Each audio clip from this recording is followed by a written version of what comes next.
पाकिस्तान, चीन और अमेरिका की नई सामूहिक चाल साफ दिखाती है कि भारत की बढ़ती सैन्य ताकत और हथियारों की वैश्विक मांग ने कई देशों की नींद उड़ा दी है। इसी बेचैनी में अमेरिका की यूएससीसी रिपोर्ट ने दावा कर दिया कि मई में हुआ भारत-पाक 4 दिवसीय संघर्ष पाकिस्तान जीत गया था और पहलगाम में 26 लोगों की हत्या आतंकवाद नहीं थी। जबकि सच यह है कि खुद पाकिस्तान के पीओके प्रधानमंत्री और उसके नेताओं ने कैमरे पर माना है कि घाटी से दिल्ली तक अधिकतर हमलों के पीछे वही थे। सबसे बड़ा विरोधाभास यही है, जिस देश की नेतृत्व खुद कबूल कर रहा है, उसी देश को बचाने के लिए अमेरिका कहानी पलट रहा है। रिपोर्ट में यह भी लिखा गया कि चीन के हथियारों ने पाकिस्तान को भारत पर बढ़त दिलाई, जबकि भारत ने पंजाब में वही चीनी PL-155 मिसाइलें बरामद की, जिन्हें चीन दुनिया को सबसे बेहतरीन बताता है, और S-400 ने उन्हें बच्चों की प्लास्टिक मिसाइल की तरह गिराया। चीन पिछले 5 वर्षों में पाकिस्तान को 87% हथियार दे चुका है और अब पाकिस्तान को मुफ्त टेस्टिंग ग्राउंड बनाकर दुनिया को दिखाना चाहता है कि उसके हथियार काबिल हैं। लेकिन सच यह है कि भारत की ब्रह्मोस, तेजस, पिनाका, आकाश और AK-203 जैसी डीलें दुनिया भर में साइन हो रही हैं और यही चीन को सबसे ज्यादा चोट पहुंचा रहा है। लेकिन सच यह है कि भारत की ब्रह्मोस, तेजस, पिनाका, आकाश और AK-203 जैसी डीलें दुनिया भर में साइन हो रही हैं और यही चीन को सबसे ज्यादा चोट पहुंचा रहा है। जितनी बौखलाहट चीन को है, उतनी ही अमेरिका को भी। जितनी बौखलाहट चीन को है, उतनी ही अमेरिका को भी। इसी वजह से रिपोर्ट में वही दावे फिर से लिखे गए जो सोशल मीडिया पर चीनी फर्जी अकाउंट फैला रहे थे, जैसे कि पाकिस्तान ने राफेल गिराया, जबकि हर रडार और हर ग्राउंड रिकॉर्ड साफ कह रहा था कि भारत का कोई भी राफेल नहीं गिरा और पाकिस्तान की वायुसेना LOC पार करने की हिम्मत तक नहीं जुटा पाई। जबकि हर रडार और हर ग्राउंड रिकॉर्ड साफ कह रहा था कि भारत का कोई भी राफेल नहीं गिरा और पाकिस्तान की वायुसेना LOC पार करने की हिम्मत तक नहीं जुटा पाई। कांग्रेस नेता जयराम रमेश से लेकर भारत के सुरक्षा विश्लेषक तक एक ही सवाल पूछ रहे हैं, जब पाकिस्तान खुद स्वीकार कर चुका है कि उसने युद्ध रोकने के लिए अमेरिका को फोन किया, जब उसके DGMO ने भारत से तीसरा पक्ष न डालने की विनती की।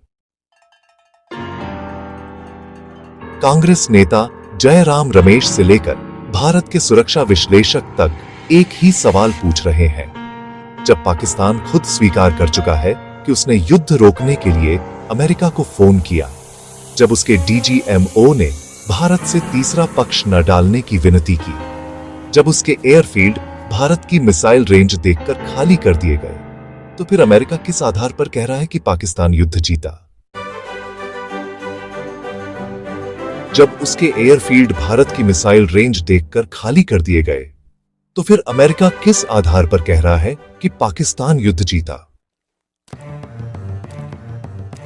चीन के हथियारों की प्रदर्शन क्षमता का सच तो यह है कि ब्रह्मोस टेस्ट के समय पाकिस्तान में अफरा तफरी मच गई थी। हाल ही में भारत ने अग्नि 5 की अल्ट्रा लॉन्ग रेंज टेस्टिंग भी की है, जिसकी क्षमता ऑस्ट्रेलिया तक मानी जा रही है, और यही कारण है कि आज भारत सिर्फ एशिया नहीं बल्कि पूरे अर्ध विश्व के स्ट्रेटेजिक बैलेंस को प्रभावित करने की स्थिति में है। भारत की रक्षा इंडस्ट्री इतनी तेजी से बढ़ी है कि जितने हथियार भारत ने इस वर्ष टेस्ट किए, उतने पिछले 5 वर्षों में भी नहीं हुए थे। इससे अमेरिका और चीन दोनों को डर है कि भारत बहुत जल्द दुनिया के सबसे बड़े हथियार निर्यातकों में शामिल हो जाएगा, जिससे अमेरिकी कंपनियों और चीनी फैक्ट्रियों की बिक्री पर सीधा असर पड़ेगा। चीन जानता है कि पाकिस्तान उसके हथियार लेकर भी भारत को नहीं छू सका, इसलिए वह भारत की छवि खराब करने के लिए हर स्तर पर उतर आया है। देखिए, चीन को अच्छी तरह पता है कि पाकिस्तान उसके हथियार लेकर भी भारत को कोई नुकसान नहीं पहुंचा सका। इसी वजह से अब चीन हर स्तर पर भारत की छवि खराब करने में जुट गया है। उसका मकसद बिल्कुल साफ है, भारत को पाकिस्तान के मोर्चे पर लगातार उलझाए रखना, ताकि भारत कभी भी चीन को खुलकर चुनौती देने की स्थिति में न पहुंच सके। वहीं दूसरी तरफ अमेरिका इस पूरे संघर्ष को सिर्फ क्षेत्रीय मुद्दा नहीं, बल्कि अंतर्राष्ट्रीय सुरक्षा खतरा बताकर दक्षिण एशिया की शक्ति संतुलन नीति को अपने ही हित में मोड़ने की कोशिश करता है। और यही उसकी दोहरी नीति है, जहां गलती पाकिस्तान करे, लेकिन दबाव हमेशा भारत पर डाला जाए। इस दौरान रूस वैसे तो खामोश है, लेकिन उसकी ये चुप्पी असल में भारत के पक्ष में है, क्योंकि भारत की ब्रह्मोस, सुखोई और S-400 जैसी बड़ी वैश्विक डीलों से रूस को भी सीधा फायदा मिलता है। भारत पाक सीमा की रिपोर्ट बताती है कि पाकिस्तान ने अपने एयरफील्ड खाली कर दिए थे, लेकिन यह सच अमेरिकी रिपोर्ट में एक पंक्ति भी नहीं है, क्योंकि अगर यह शामिल होता तो सवाल उठता, अमेरिका पाकिस्तान की कमजोरी जानते हुए भी क्यों उल्टी कहानी लिख रहा है। भारत की खुफिया एजेंसियों ने रिपोर्ट की भाषा पर सवाल उठाए हैं, क्योंकि आधी जानकारी सोशल मीडिया क्लिप्स और अनवेरिफाइड स्रोतों से ली गई है, जिसे विशेषज्ञ रिपोर्टिंग कहना मुश्किल है।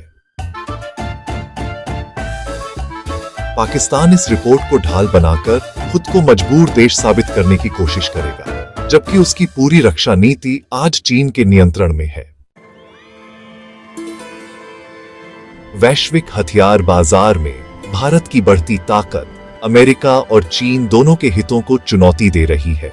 ब्रह्मोस की फिलीपींस डील से चीन बुरी तरह घबराया था, और उसे पता है कि यह सिर्फ शुरुआत है। यूएसएससीसी रिपोर्ट की टाइमिंग भी बताती है कि जब भारत कई देशों के साथ नए रक्षा समझौतों की ओर बढ़ रहा है, तभी यह रिपोर्ट लाई गई है, ताकि वैश्विक हथियार बाजार में भारत की बढ़ती प्रतिष्ठा को चोट पहुंचे। पर सच्चाई यह है,